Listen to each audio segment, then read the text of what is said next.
आज हम करेंगे छोटी ये यानी कि ई। इसकी आज हम पूरी शक्ल करेंगे, आधी शक्ल करेंगे मिक्स करके, नर्सरी क्लास के लिए, यानी कि प्ले ग्रुप को हम करा चुके हैं ये, अब हम नर्सरी क्लास को कराएंगे। बिस्मिल्लाहिर्रहमानिर्रहीम, अस्सलाम वालेकुम, वेलकम टू माय चैनल। मैं हूँ फरा। तकरीबन 20 ईयर्स तक मैं डिफरेंट स्कूल्स में टीच करती रही। फिर जब एजुकेशन सिस्टम मुझे इतना सेटिस्फैक्ट्री नहीं लगा तो मैंने छोड़ दिया स्कूल को, अपने बच्चों को भी स्कूल से उठा लिया। मैं उनको घर पे ही पढ़ाती हूँ, उनके लिए जो नई चीज़ें सीखती हूँ अपने इस चैनल पे शेयर करती हूँ। जो लोग इंटरेस्टेड हो ज़रूर सब्सक्राइब करें मेरे चैनल को और बेल आइकन पे भी ज़रूर क्लिक करें। चलो जी, अच्छा, अब हम बच्चे को ये पढ़ा के आए हैं प्ले ग्रुप में ई। ठीक है, छोटी ये हमने उसको दिखाई और हमने उसको पढ़ाया था ई। ई इसकी साउंड बच्चे को याद है।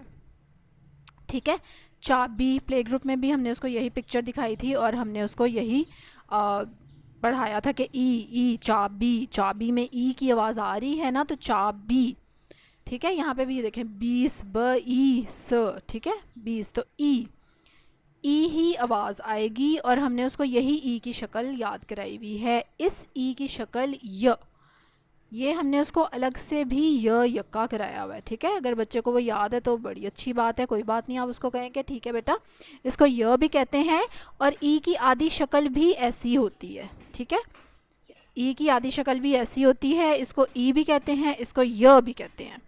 तो ये देखें, ठीक है, तो इस तरह से आपने उसको ये दिखाना है और आपने उसको बताना है ई, ये भी ई है। ठीक है, ये बड़ी वाली ई, मतलब ये कि जो छोटी ये लिखी हुई है ये भी ई है, और ये जो य लिखा हुआ है ना ये भी ई है। इसकी दो साउंड्स हैं, य ई, य भी इसकी साउंड है और ई भी इसकी साउंड है। ठीक है, और साथ साथ हम क्या करेंगे, एक्शन करेंगे, ई का एक्शन। ठीक है, चाबी खोलते हैं ना, जैसे ताले में चाबी डाली और घुमाया, ऐसे हाथ का एक्शन करेंगे। ठीक है, मतलब इमेजिनरी आप ताले के अंदर चाबी डालें और हाथ घुमाएं। ई ई ई बोलते जाएं, साथ आप बच्चे को ये कार्ड दिखाएंगे जिसमें हमने पूरी शक्ल भी लिखी हुई है और आधी शक्ल भी लिखी हुई है। ठीक है, ई टोपी, ई ई ई चाबी, ई चाब ई बी चाबी, चाबी। ठीक है, फिर ये थोड़ी सी प्रैक्टिस है, राइटिंग प्रैक्टिस है जो हम ई की आधी शक्ल की करा रहे हैं। ई ई ई ई। ठीक है, अच्छा जी, उसके बाद आवाज़ पहचाने और उंगली रखें। ये जो पिछली आवाज़ें बच्चा करके आया ना, वो पीछे हम ब कर रहे हैं, ज कर रहे हैं, ओ कर रहे हैं, ई हमने अभी की है। तो आप सबसे पहले बोलेंगे ब, तो बच्चा ब के ऊपर फिंगर रखेगा या कोई टॉय पकड़ा दें। ठीक है, फिर आप बोलेंगे ओ, वेयर इज़ ओ। ठीक है, तो बच्चा ओ के ऊपर फिंगर रखेगा। शुरू में आप ऐसे करा लें। ठीक है, और उसके बाद फिर आप उसके बाद इसकी एडवांस शक्ल ये होगी कि आप ख़ुद से टच करें इस बॉक्स को। ठीक है, आप कहें कि ये क्या है, आप मुझे बताओ, तो बच्चा आपको बताए कि ये ज है। ठीक है, और ये मामा ज है। Then again we have the writing practice of ई। उसके बाद ये है ब्लेंडिंग। ठीक है, जो कि बच्चा पीछे करके आया हुआ है ब्लेंडिंग, तो प्ले ग्रुप में उसने की हुई है थोड़ी सी। ये उससे थोड़ी सी कॉम्प्लिकेटेड ब्लेंडिंग है क्योंकि इसमें देखो ना 3-3 लफ्ज़ आ रहे हैं, ब, ठीक है, ई और फिर स। आप बिल्कुल इसको बच्चे को अलग से भी लिख के बता सकते हैं कि देखो ब, फिर उसके बाद हम लिखेंगे ई, अभी हमने ई पढ़ा है ना, ये देखो ई, और फिर उसके बाद स। ये देखो, ये स की आधी शक्ल तो बच्चे को याद होगी, तो हम कहेंगे अब ये यहाँ पे मामा स आ रहा है जो कि इस तरह है। ठीक है, अलग से आप उसको लिख के भी दिखा दें कि ये बेबी स था, तो ये इसकी मामा ना ऐसे की होती है, ये देखो ये इसकी मामा है।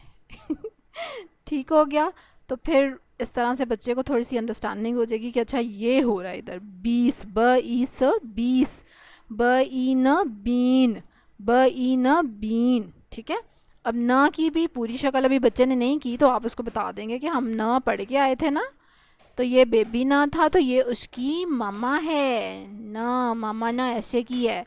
ठीक है, तो ब ई और फिर ना, तो क्या बन गया, बीन, ऐसे।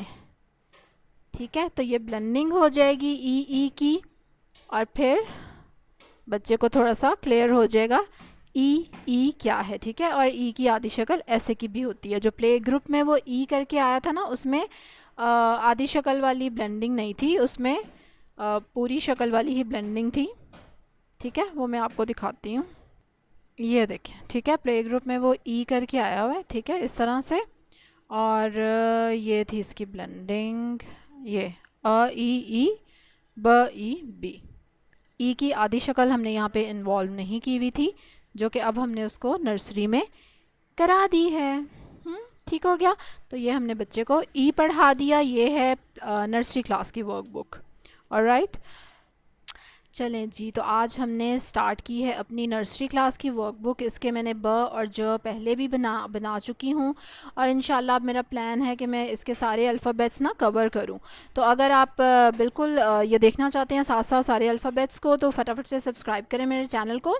और आई हैव प्लान कि अब मैं डेली इसकी वीडियो अपलोड करूँ नर्सरी की वर्कबुक की, और फिर उसके बाद मैं प्ले ग्रुप की वर्कबुक को भी कवर करूँ।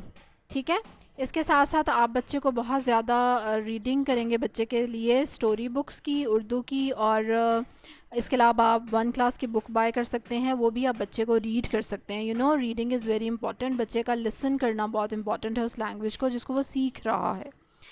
बहुत ज़्यादा चीज़ें ऑलरेडी मैं अपने चैनल पे अपनी वीडियोस में एक्सप्लेन कर चुकी हूँ, अब मैं इनको बार बार क्या रिपीट करूँ, इसलिए do visit my channel. Videos में जाके आप बिल्कुल देख सकते हैं, और बहुत ज़्यादा आपको क्लियर होंगी चीज़ें कि बच्चे को काम कैसे कराना है। ये जो वर्क बुक्स हैं जो मैंने ख़ुद बनाई हैं, क्यों बनाई हैं, क्या वजह थी बनाने की, ऑलरेडी काफ़ी बार बता चुकी हूँ। मेरी work books play group, nursery, prep, तीनों आप देख सकते हैं मेरे चैनल्स पे जाके वीडियोज़ में। And you can also get to know about the reason कि वाई हैव मेड दिस। इसके अलावा डिस्क्रिप्शन में बहुत सारे लिंक्स हैं, मे बी आप इंटरेस्टेड हों, आप वहाँ पे भी क्लिक कर सकते हैं। इंस्टाग्राम पे भी आप मुझे फॉलो कर सकते हैं, और I try my best to share there कि मैं अपने बच्चों को डेली बेसिस पे हम क्या कर रहे हैं, एंड डिफरेंट थिंग्स। ठीक है, चलें जी, कल एक और ज़बरदस्ती वीडियो के साथ नेक्स्ट अल्फ़ाबेट के साथ आपसे मुलाकात होगी। तब तक के लिए अल्लाह हाफिज़। आपका बच्चा उर्दू में कैसा है, उसको क्या प्रॉब्लम मेन आ रही है, आप बिल्कुल डिस्कस कर सकते हैं, ताकि उससे रिलेटेड भी आगे कंटेंट मैं प्लान कर सकूं, या मे बी आपको मैं कोई अच्छा मशवरा दे सकूं। ठीक है, चलो जी, अल्लाह हाफिज़।